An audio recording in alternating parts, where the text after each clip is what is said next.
Thank heaven! The crisis, the danger is past, and the lingering illness is over at last, and the fever called living is conquered at last. Sadly, I know, I am shorn of my strength, and no muscle I move as I lie at full length.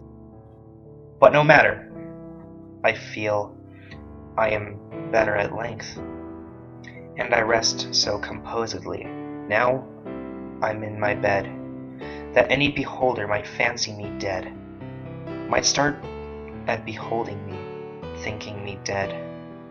The moaning and groaning, the sighing and sobbing, are quieted now with that horrible throbbing at heart. Ah, that terrible, horrible throbbing! The sickness, the nausea, the pitiless pain have ceased with the fever that maddened my brain, with the fever called living that burned in my brain.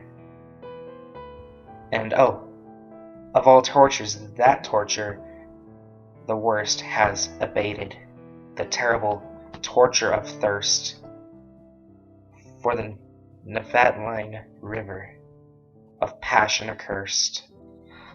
I have drunk of a water that quenches all thirst, of a water that flows with a lullaby sound from a spring but a very few feet underground, from a cavern not very far down underground. And ah, let it never be foolishly said that my room is a gloomy and narrow my bed, for man never slept in a different bed.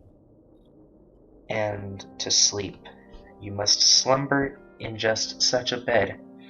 That tantalized spirit here blindly reposes, forgetting or never regretting its roses, its old agitations of myrtles and roses. For now, while so quietly lying, it fancies a holier odor about it of pansies, a rosemary odor commingled with pansies, with rue and the beautiful Puritan pansies. And so it lies happily, bathing in many a dream of the truth in the beauty of Annie, drowned in a bathe of the tresses of Annie. She tenderly kissed me, she fondly caressed, and then I fell gently to sleep on her breast, deeply to sleep from the heaven of her breast. When the light was extinguished, she covered me warm, and she prayed to the angels to keep me from harm, to the queen of the angels to shield me from harm. And I lay so composedly in my bed, knowing her love, that you fancy me dead, and I rest so contentedly now in my bed, with her love at my breast,